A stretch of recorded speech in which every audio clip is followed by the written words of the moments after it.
Okay, we're going to move on to the Chapter 8 test. I'm hoping this shows up good because I'm videoing from my phone straight to YouTube. I'll mostly do on this sheet, and if there's something I can't fit, I'll switch to the notebook paper. Okay, so let's get started. Deciding whether or not it's a function. Remember, it's either a yes or a no on this one. If you look at the x's, if they're all different, then it is a yes. Each x is paired with only one y. This one here, if you go vertical line, keep going down, this line here, you see that there are 3 points on the same line, so that one is a no. This table shows the percent of people in the U.S. that are enrolled in post-secondary education for various ages. Is this relation a function? Describe the relationship between age and the percent of people enrolled in higher education. So X would be the top whenever you have horizontal, and Y would be the bottom. If I look across here, they are all different. So yes, it is a function. And then it says describe the relationship as age increases, the percent enrolled decreases.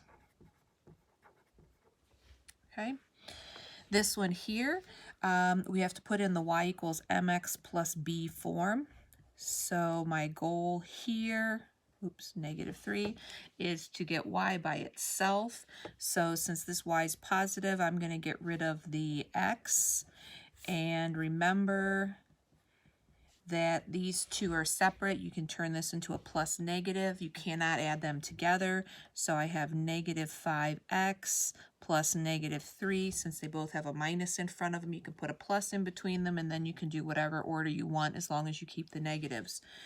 In order to get rid of that 3, you have to divide by 3, and that means everything has to be divided by 3.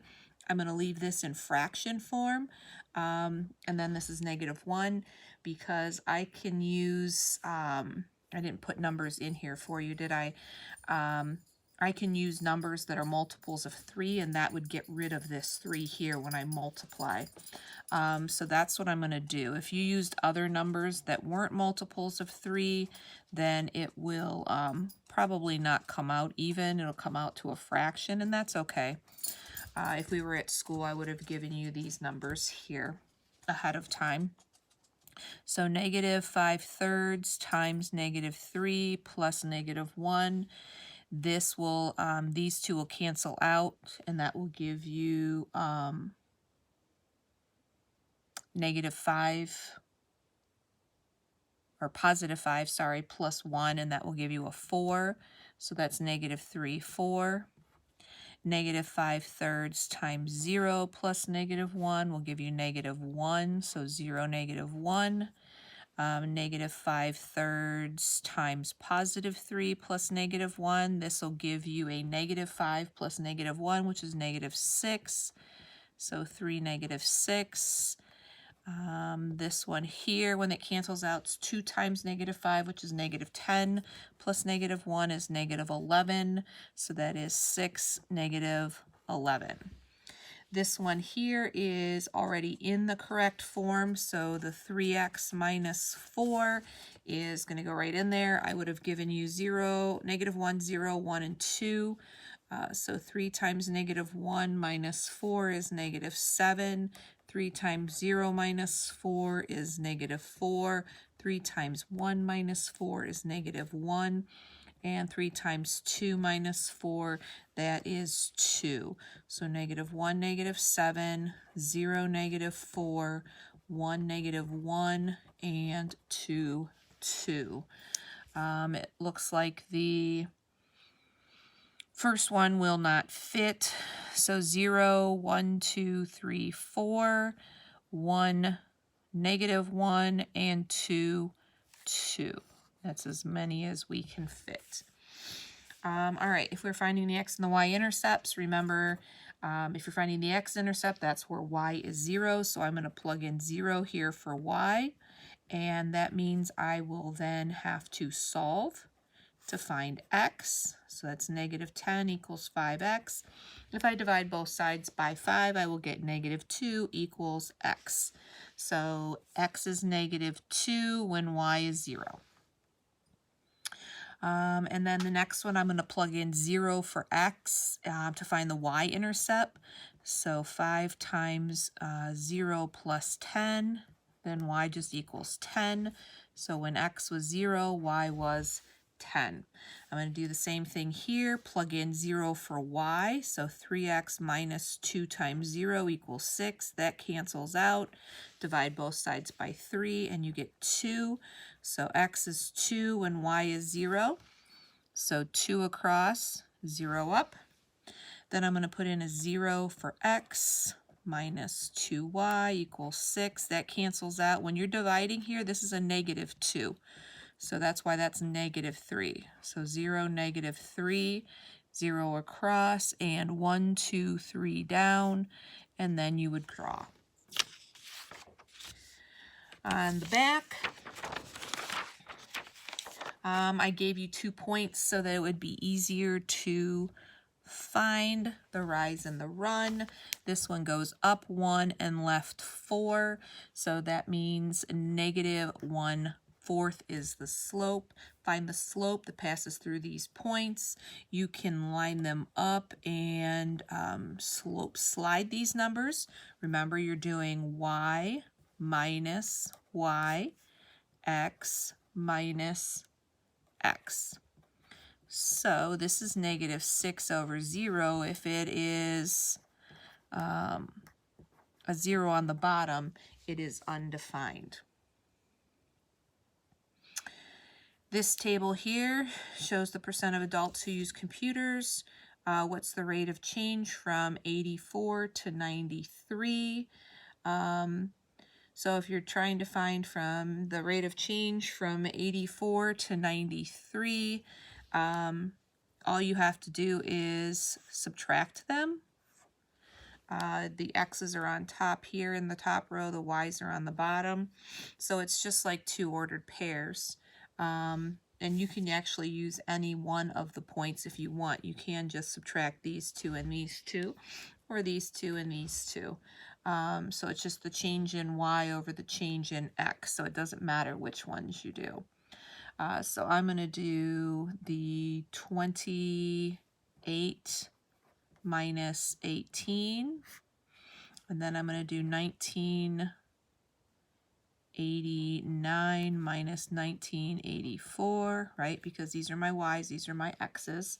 That gives me 10 on the top, 5 on the bottom. My percent, or my rate of change, is just 2, and I guess we could say percent per year. I should say per, year. State the slope and the y-intercept of this graph. All right, so for this one, we are going to put it in the right form first, because then my slope is my m and my y-intercept is my b. So I've got a minus 4x on both sides first. That gives me negative 3y on the left, negative 4x plus 6 on the right. I'm going to divide everything by negative 3. So that gives me a positive 4/3 x, because a negative and a negative is a positive. And then when I divide this, I get negative 2. So my m is 4/3, my slope is 4/3, and my y-intercept, my b, is negative 2. Or you could also write 0, negative 2. Okay. All right, we are finding the number of, the number of kilometers y is a measure, in a measure varies directly with the number of x miles. Write a direct variation equation that could be used to convert them. If 5 miles is 8.045 kilometers. So the first thing we have to do is find the k, which means we have to do the y over the x. Well, in this case, the y was the, where is it? The y is the kilometers, the x is the miles, so I'm putting the 8.045 on the top and the 5 on the bottom. When I divide that out, 1.609 is my k, and then I just have to put that K inside there. And if you rounded it to like 1.6 or 1.61, that would work too for this one, because that's kind of a crazy fraction. Then we've got stating the slope and the y-intercept of this graph here. If you look at the x's, that one's kind of hard to just count because the changes are different. So we should find 2 points and find the slope that way, because this isn't a consistent x, so then I can't just look at the y's and decide what the rate is. So I'm just going to pick 2 ordered pairs here, and I'm going to subtract the y's, because the y's are on the bottom, and then come back here and subtract the x's. So this is 8 on top and -2 on the bottom, which gives me -4. So -4 is my m. Then remember, to find b, I take one of the points. I don't care which one. I like this one. And I plug my numbers in. Y is 0. M is -4. I just found it. X is 1 plus b. So remember, we try to find a number for each of these 3 so we can find the missing b. And that would be -4 plus b. I'm going to add 4 to both sides and get 4 for b. Graph this line, -3/2, y-intercept of 1. So remember, we start with the y-intercept. That's our first point. If I have -3, 2, that means I'm going down 3 and right 2, or I could do it this way and up and left. It just depends which way that I can go. If I go up, I can't fit it, so I'm going to go down and right, 1, 2, 3, right, 1, 2, and that's all I can fit. Sometimes you can only fit 2 of them on there, and that's okay. I was going to go over this separate. We were going to make a line, draw a line of best fit. A line of best fit has to go kind of between everything, all the points. So it says draw a line of best fit, then predict the students at 55. This little mark here is for 55.